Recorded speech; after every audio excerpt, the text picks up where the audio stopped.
Well, what a treat it is to have our next guest. Look, I've been following her for a long, long time, but then seeing that you were going to be on Celebrity Treasure Island with I call her the Queen of the North because I think because I'm from the North too, and I can see a lot of her stories remind me of my childhood. Yes. But then also too, just an incredible motivational wahine tour who is doing so well in the world as a mum, but too on Celebrity Treasure Island. Nix Adams joins us right now from In the Garage. Hey, Nix, how are you? From my garage. It is great to see you again, Nix. You look great. You look really well. Oh, it must be the fact that I'm not starving on an island somewhere. Maybe that's what it is. Well, it is a delight to talk to you because Nix and I, Lana, got on very well. And I've said this to a number of people. Can't really explain it because we have very different backgrounds, don't we, Nix? Yeah, for sure. But when I got there, I was the oldest on my team. So I was so happy when I saw I'm not sure if that's a compliment or not, Nix. But it was But then also me and Simon were the only parents. Yeah. Oh, that brings true, it, and actually. that's a big part of that show because when everyone's all having fun and they don't care about sort of missing their flatmates, and you guys actually have kids or grandkids at home, it hits different, doesn't it? Everything means more. Yeah, and I think as well, if you're going away to have a bit of you time, it's not being questioned in the way of like, are you okay? Is something wrong? It's like there's an understanding that actually, I am pining for my kids or, you know, and stuff like that. So it was really cool to have Simon there just for that extra understanding of what it's like to be a parent. Yes, and it was really lovely for me because Nix and I slept sort of pretty much side by side in our different bunks. And there was one night, Lana, Nix had been attacked by bugs. And your face, I mean, beautiful face, but it was completely wrecked with mosquitoes and whatever it was. And so, so Nix wore to bed literally a black bank robber's balaclava. And I woke up at like 2 a.m. I look over and Nix has got this thing on and she's vaping and it's 2 a.m. and I see the bright glow of the vape, 2 beady eyes poking through and I just about crapped myself. I was like, wah! And I said, are you awake, Nix? And she said, yeah, bro. We just started. She was in her habitat. She felt great. But then the thing was, when I would go to sleep, I would turn the eyes and the mouth to the side because I didn't want my face being attacked. And so I would be sleeping like that, and Simon would wake up and these big eyes and the mouth looking at him. It was terrifying, but we had these amazing early morning chats. Nix, you've had, I mean, some people will know your story because you're followed by nearly 1 million people, but there'll be a lot that don't. And I wasn't familiar with your story, if I'm honest, when I met you. And then I started, these are the nighttime chats that Nix and I had about your life. Yeah. If you don't mind sharing briefly some of the stuff that, you know, you had terrible domestic abuse, didn't you, that you had to suffer through. Can you share some of that? I mean, like you said on the show, everybody has a backstory. And I think at the time, not many people were game enough to jump on social media and share it. And that comes from being judged, you know, and all of this. But at the time when I started, I mean, who the hell did I have to impress? I didn't even have anybody in the physical.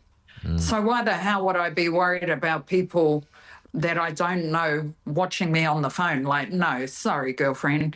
And so I just started pouring out about, you know, the loss of my child, domestic violence that I'd been through, jail, drug addiction, all of these things. And I think the country was just like, what is this that I'm looking at on my screen? But at the same time was like, it's engaging. Like nobody's really talking about and being accountable to say, hey, look, yes, I am recovering. I do want a future with my children. And I'm going to try everything I can. And this is going to be my video diary of my everyday journey. That's the thing that impressed me most of all, Nix, is just the fight, Lana, that Nix, you know, because people get beaten down, but they just don't get up. And there was every reason for you never to get off the floor, but you did because you told me you just had to get your children back. And when you were a drug addict, it was tough. I had to because, I mean, I had a little girl and she was 8 by the time I had come out of jail. And it was like, man, she's in New Zealand, doesn't even know where her mother is. Yeah. You know, she's going to be getting her period soon and she needs that mother to guide her through that journey. My sons, you know, I need to be that role model for them for when they get wives or how to treat them good and stuff like that. And here I am wasting my life away, you know. So it was like, as hard as the journey of sobriety is, I mean, it's worth it when I see their face, you know. Can I ask you a question, Nix? I think every person in New Zealand is affected by, let's use this as an example, methamphetamine. It's a big problem. As somebody who is not in it or taking it but has family that is, what can you do? Because can you do a lot, or does the person need to be ready? Oh God, that I get asked this all the time.